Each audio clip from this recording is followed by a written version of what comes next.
Eh bien bonjour à tous et bienvenue dans ce nouveau tuto sur ma chaîne, donc c'est le troisième. Tout d'abord je tiens à vous dire qu'il faut que vous écoutiez absolument toute la vidéo parce que tout est utile dedans. Faire un maximum de vapeur ça vient pas comme ça, il y a une technique déjà et il y a aussi du matériel, il faut connaître son matériel, pourquoi tel matériel va être meilleur que l'autre, etc.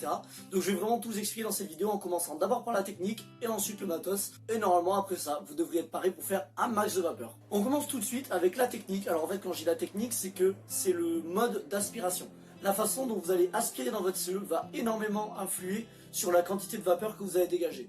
D'abord, il faut savoir qu'il existe deux types d'inhalation. On a l'inhalation directe et l'inhalation indirecte.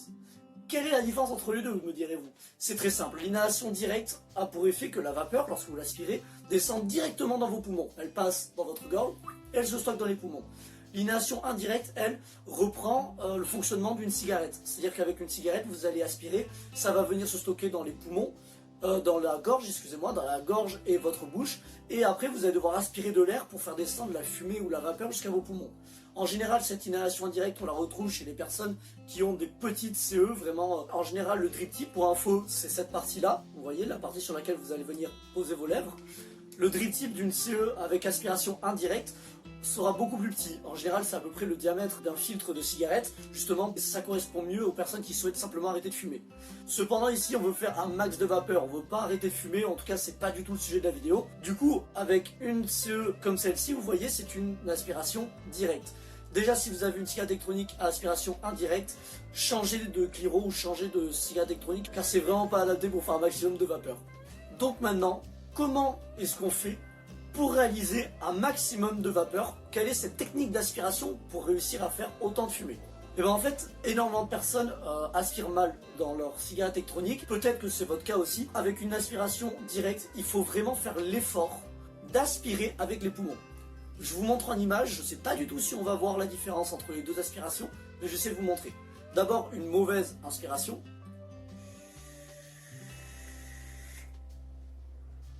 Voilà. Ça, c'est une aspiration classique. Quand les gens ils me demandent « Oh, je peux tirer sur ta CE ?» Je leur donne, ils font ça. Mais c'est normal, il n'y a pas de problème. Mais pour faire plus de fumée, il faut faire comme ça.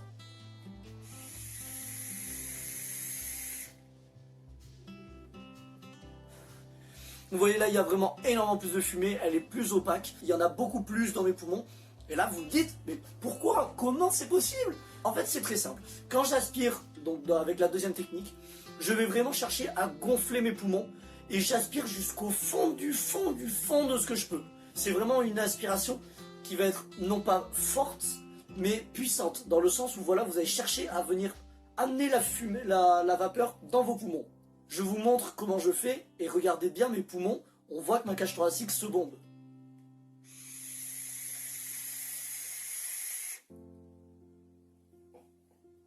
En fait, l'aspiration que vous devez faire, c'est comme si vous sortiez tout juste de l'eau après 2 minutes d'apnée, que vous reprenez tout votre air d'un coup, vous faites...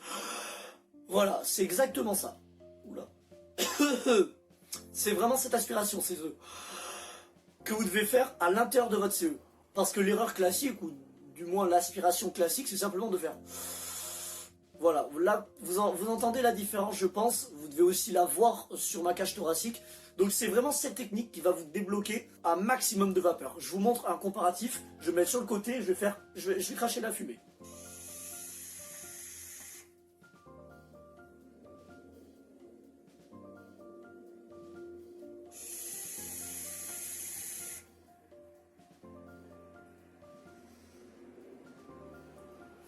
Donc voilà, je pense qu'il n'y a pas vraiment de débat pour savoir laquelle est la meilleure technique.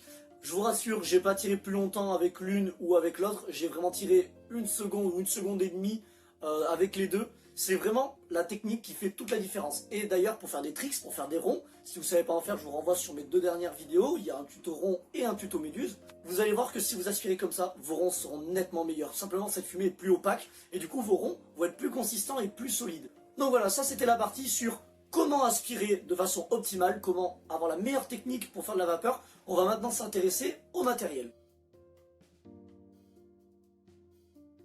J'ai pris avec moi le matériel dont je dispose pour vous montrer, car en fait il existe différents types d'atomiseurs. L'atomiseur c'est la partie haute, donc celle-là de votre CE, c'est là où vous mettez le liquide et où se passe la combustion. Mais avant de s'intéresser à comment fonctionne chacun, je vais vous apprendre comment fonctionne une résistance, pour que vous compreniez bien la suite. Alors une résistance, elle est toujours composée, je pose ça, elle est toujours composée de deux matériaux. Le premier c'est le coton et le métal. Le rôle du métal, lui, ça va être de provoquer de la chaleur, de la température qui va faire ensuite évaporer le liquide qui se trouve à l'intérieur du coton. Le coton est imbibé de liquide et est posé contre le métal. En fait, ce qui se passe à l'intérieur du pyro, c'est qu'il se passe un court-circuit entre le plus et le moins de votre accu ou de votre batterie qui se déverse dans le métal. Je vais vous mettre une petite image d'illustration, je pense que vous avez déjà vu un court-circuit ce que ça donne. Ça fait monter en température le métal, c'est comme si vous preniez une énorme batterie et que vous mettez le plus et le moins, vous mettez une barre entre les deux, ça va faire plein d'étincelles dans tous les sens, ça va chauffer, ça va brûler, etc. C'est exactement ce qui se passe dans la cigarette électronique, sauf que le coton est posé sur le métal, et comme il est imbibé de liquide, quand le métal va monter en température, il ne va pas brûler et devenir rouge incandescent, il va simplement faire évaporer la vapeur, et c'est cette vapeur que vous allez ensuite aspirer. Alors pourquoi je vous expliquais ça? Tout simplement pour vous montrer les différents types de cliromiseurs qui existent. Là on a un cliromiseur classique, c'est un tank, c'est simplement qu'une résistance qui est préfabriquée. C'est ce qu'on retrouve la plupart du temps sur le marché ou que les gens ont, parce que c'est très simple d'utilisation.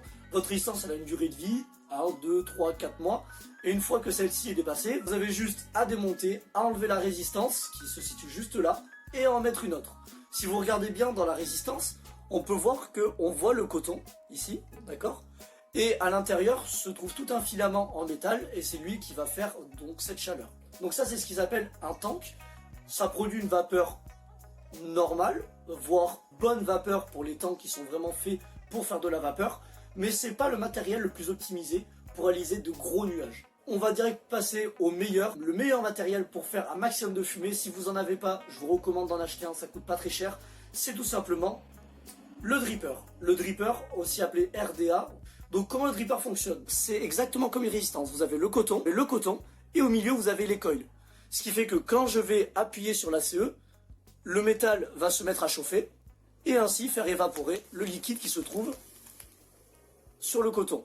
Alors vous voyez le principe d'un dripper, c'est que c'est un montage qu'on crée soi-même. La résistance, c'est pas une résistance qu'on vient visser dessus, on la monte soi-même. Il y a des coils, on appelle ça des coils, vous avez la petite image juste là, c'est donc ce métal enroulé sur lui-même dans lequel vous faites passer le coton et le coton. C'est pas très dur à faire, surtout sur un dripper, mais par contre ça permet de monter à des watts vraiment très élevés, puisque vous n'avez pas de réservoir, c'est à vous de remettre le liquide directement sur vos coils et votre coton quand ils sont secs. Et donc l'avantage du dripper, c'est que ça va libérer vraiment un maximum de vapeur. C'est le meilleur outil pour réaliser de la vapeur. Ici, j'ai ce qu'on appelle un mode méca, c'est-à-dire qu'il n'y a aucun électronique à l'intérieur. Si je le démonte, vous voyez, il y a un accu.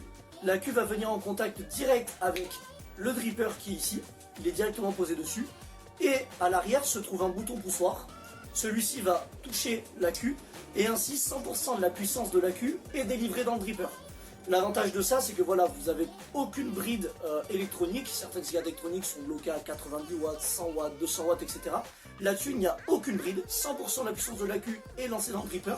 Étant donné que c'est un dripper, on peut se le permettre, il n'y a aucune contrainte. Mais par contre, il y a un inconvénient, c'est que plus vous allez utiliser votre mode, plus la batterie va se décharger et vous allez donc perdre en puissance et perdre en vapeur.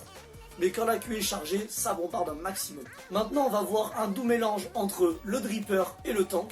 C'est ce qu'on appelle un RTA. Donc le RTA, qu'est-ce que c'est? C'est simplement un dripper, mais avec un réservoir. Donc comment ça fonctionne? Vous voyez là-dedans, à l'intérieur, il y a une petite cloche. Vous voyez, le liquide est tout autour de la cloche. Et à l'intérieur de cette cloche se trouve un montage, c'est comme ça qu'on appelle ceci, c'est ce qu'on appelle un montage avec un plateau, etc. Donc il y a simplement un montage sous cette cloche et le liquide va venir imprégner le coton en passant en dessous de la cloche. Il y a des petits trous exprès pour ça, ce qui fait que quand je vais aspirer, la résistance va monter en température, la vapeur va s'évaporer, mais étant donné que j'aspire à l'intérieur de la CE, le liquide va remonter tout le long du coton pour arriver au contact des coils, et c'est comme ça que ça fonctionne. C'est aussi comme ça que fonctionnent les tanks classiques. Quand vous aspirez, le coton se réimbibe de liquide tout simplement parce que vous tirez dessus. Mais ici, au lieu d'aller dans une résistance préfabriquée, c'est dans une résistance que l'on fait soi-même. C'est-à-dire que tous les 1 mois ou 2 mois environ, je dois refaire ma résistance, donc je dois vider le liquide, la démonter, enlever les coils, en mettre des nouveaux, remettre un nouveau coton, etc. C'est plus contraignant, ça s'encrasse plus vite, mais par contre, ça permet de générer plus de vapeur qu'avec un tank classique. Tout simplement parce que vous pouvez mettre les cols que vous voulez, vous pouvez créer une valeur à la résistance que vous souhaitez. Donc moi par exemple ici c'est une 0,15 ohm, c'est quand même relativement bas, ce qui me permet de générer un maximum de puissance et donc un maximum de vapeur. Il existe aussi le RDTA, c'est simplement un RTA, donc un dripper avec un réservoir, mais le réservoir se situe sous le plateau. C'est-à-dire que je vous mets une petite image d'illustration juste là. Vous voyez le plateau, le réservoir, et en fait le coton trempe dans le réservoir, et quand vous allez aspirer, il va remonter tout au long du coton pour aller jusqu'au coil, et après ça fonctionne exactement de la même façon. Donc voilà, je pense qu'on a fait le tour de la question. Maintenant je pense que vous savez tout ce qu'il faut savoir pour générer un maximum de vapeur. Si vous voulez faire des recherches approfondies de votre côté, faites-le, ça peut être que bénéfique pour vous. Sur ce, si vous avez aimé la vidéo, laissez un petit like, abonnez-vous à la chaîne, activez les notifications. Je sors pas souvent des vidéos, mais quand elles sortent, c'est en général sur un sujet vraiment intéressant, quelque chose de vraiment utile que m'aura souvent été demandé. Ça c'est parce que voilà, c'est une question qui revient régulièrement sur mes réseaux. Et d'ailleurs, si vous ne me suivez pas encore, venez me suivre sur Snap et sur Insta. C'est là-bas que tout se passe. Je fais des stories tous les jours sur justement le thème de la vape. Je fais des montages, je montre en images comment je fais mes montages, etc. quand je dois les refaire. Je donne beaucoup de conseils, je montre des tricks, etc. Donc vraiment, venez me sur ces réseaux, c'est super important. Et je vous dis à la prochaine pour une nouvelle vidéo.